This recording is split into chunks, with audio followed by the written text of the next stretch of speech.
Қазір мен записьті қосып жіберейін эфирге. Сосын бүгінгі тақырыпқа көшеміз. Бүгінгі тақырып бізде Қарлұқ қағанаты 756-940 жылдар. Яғни Түргеш қағанаты туралы эфир болған кезде айттық. Бүгін енді сол Қарлұқ қағанаты туралы айтамыз қазір.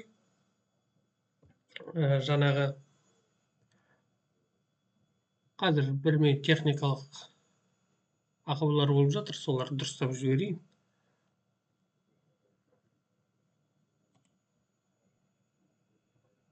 Дұрысталған секілді.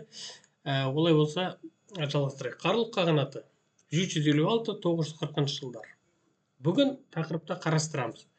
Қарлұқтардың 8 ғасырдың бірінші жартысында Жетісу аумағына қоныс аударуы.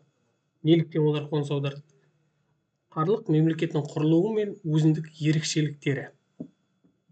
Енді келесі бірден тоқталып кетейік. Жер аумағы және халқы Қарлұқ қағанатынан. Қарлұқтар Алтай мен Балқаш көлі аралығындағы жерлерді мекендеген көшпелі тайпалар. Ибн әл-Фақих 10 ғасырда олар дейді, яғни Қарлұқтар көне түркілер деп жазады. Яғни олар түркі тайпалар екендігін нақты көрсетіп кеткен. Ибн әл-Фақих, яғни араб тарихшысы. 7 ғасырдың соңынан бастап Қарлұқтар шығыс түрік қағанатының ықпалында болған. Біріккен ұйғыр және Қарлұқ күштері шығыс түркілердің билігін құлатты. Орталық Азияда жаңа мемлекет ұйғыр қағанаты 744-840 жылдарға дейін аралықта өмір сүрді. Құрылды осыдан кейін, яғни шығыс түрік қағанатын білеміз. Ұйғырлар мен Қарлұқ тайпалары бірігіп, көтеріліс жасап, жаңағы 744 жылы шығыс түрік қағанатын құлатады. Одан кейін бұлар өзара жаңағы билгенді кімдікі болады? Ұйғырлардікі бола ма, Қарлұқтардікі бола ма деп өзара таласқа келіп, ақырында Қарлұқтар жеңіліп қалады да ұйғыр қағанаты құрылады. Қарлұқ қағанаты емес. Ал Қарлұқ қағанаты жеңілгеннен кейін қашуға мәжбүр болады. Ұйғыр тайпаларының билеушісі қаған атағын алады, Қарлұқтар көсемі жабғу лауазымын алады. Жабғу төмен, Қарлұқтар ұйғырларға бағынады. Сөйтіп бағынышты болып қалады. Қарлұқтардың дербестікке ұмтылуы ұйғырлардың қарсылығына әкеледі, олар бұл күресте жеңілді дейді. Жеңілгеннен кейін осы Қарлұқтар ұйғыр жазбаларында ит жылы 746 жылы, яғни батысқа қарай 10 оқ еліне қашты дейді. Яғни 10 оқ еліне қашты, ол батыс түрік қағанаты, батыс түрік қағанаты, бірақ ол кезде батыс түрік қағанаты 746 жылы біз білеміз ғой, жоқ қой, 704-те түргештер. Бірақ олар үшін ол кезде 10 оқ елі болып аталып қала берді. Жетісуда Қарлұқтар Оғыз тайпаларының қарсылығына кезігеді. 8 ғасырдың ортасында Қарлұқтар Оғыздарды Жетісудан Сырдарияның төменгі ағысына қарай ығыстырады. Яғни Сырдарияның төменгі жағына қарай қуып жібереді. Оғыздарды демек, Оғыздар жеңіліп қалады Қарлұқтар. Ары қарай бұл халқы және несі болды? Енді Қарлұқтардың осы Жетісу жерін басып алғаннан кейінгі онда билік жүргізуіне тоқталайық. 756 жылы Қарлұқтар осы түргештерді ығыстырып, Жетісу аумағына өздерінің саяси үстемдігін орнатады. Шығыс деректерінде бұлай деп айтылған екен. Қарлұқтар түргештер еліне аттанып, оларды басып алды. Оларды бағындырып, билігін құлатты дейді.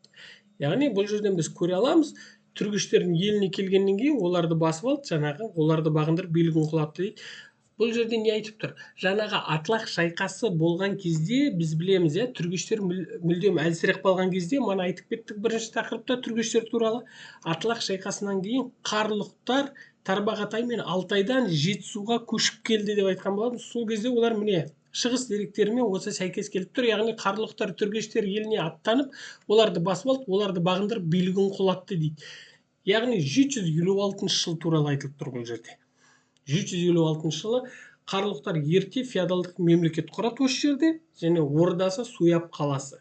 Бұлар да Суяб қаласын таңдайды, демек ол өте әдемі, сондай бір керемет қала болған болып тұр. Бұлар да Суяб қаласын астана қылдырып алды.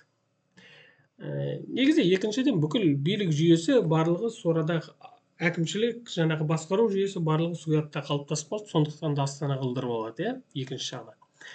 8-10 ғасырларда қарлұқ тайпалары жоңғар алатауынан Сырдарияға дейінгі Қазақстан үлкен аумағында қоныстанады. Қараңдар, жоңғар алатауынан Сырдарияға дейінгі аумақ.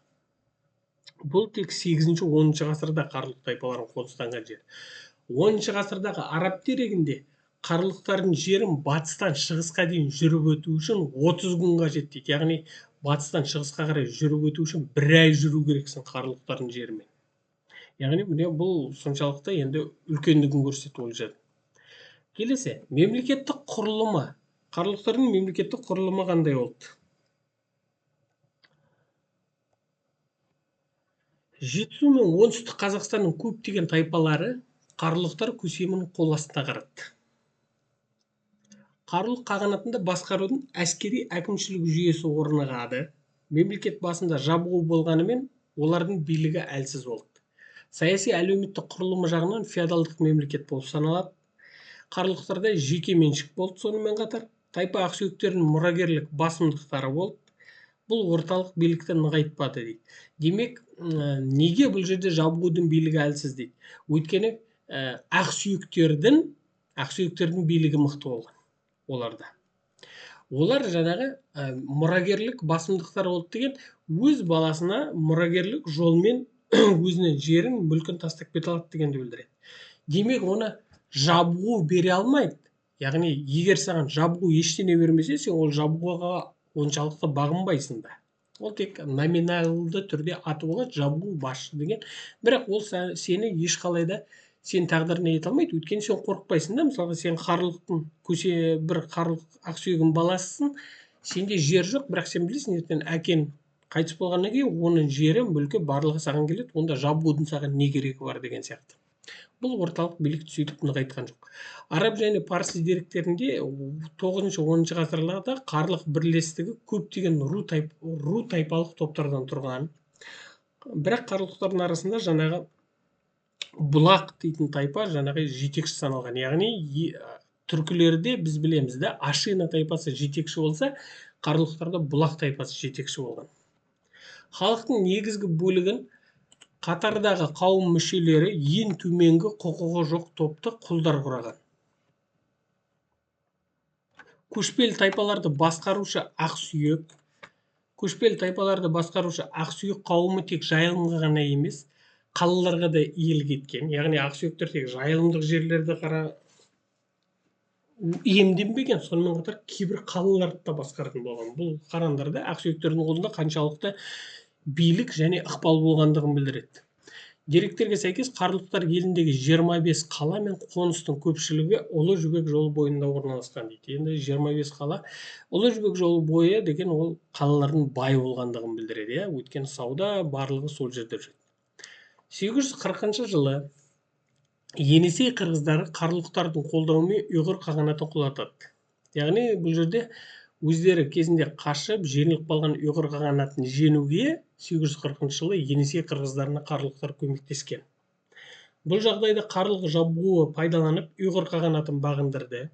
Сол жылы қарлұқ жабғуы қаған лауазымын иеленеді. Ұйғырлар мен қарлұқтар бақталастығы қарлұқтардың жеңісімен аяқталды. Ақыры жаңағы ұйғыр қағанатын жеңіп, өздерінің жаңағы жеңісін тойлайды, былайша айтқанда ақыры.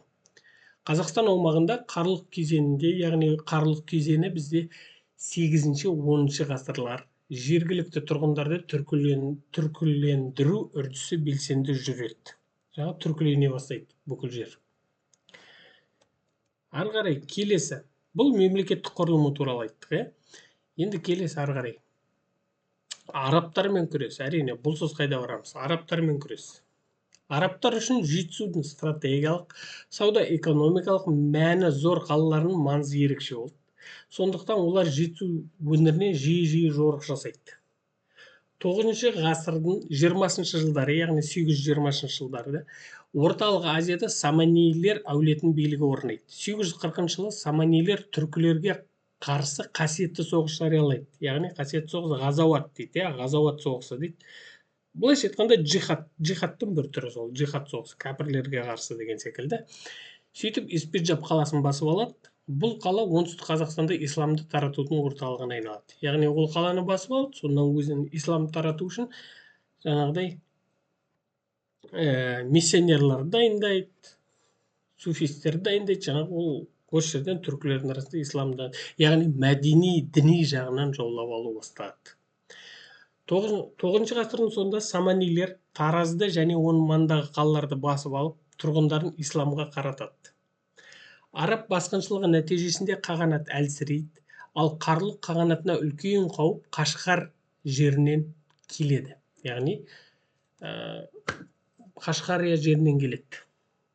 Күтпеген жерден, яғни саманилер Таразды басып алды, оның маңындағы қалаларды басып алды. Тұрғындарды исламға қаратты. Бұлай қарап отырсақ, енді қауіп арабтардан болу керек. Бірақ араб басқыншылығы нәтижесінде қағанат әлсіреп қалды. Бірақ қағанатқа үлкен қауіп Қашқар жағынан төнді. Не себепті екенін білейік. Өйткені 940 жылы Қашқар түркілері Баласағұн қаласын басып алады. Баласағұн қаласын басып алады. Сөйтіп Қарлұқ қағанаты өмір сүруін тоқтатады.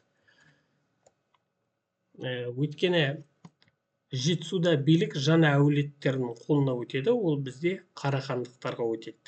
Олар ұзақ жылдар бойы осы Жетісу мен оңтүстік Қазақстандағы Қарлұқ және Түргеш тайпаларына билік жүргізеді. Ары қарай жаңағы біз Қарахан мемлекеті 942-1212 жылғы Қарахан мемлекетінің құрылуы туралы өтетін боламыз.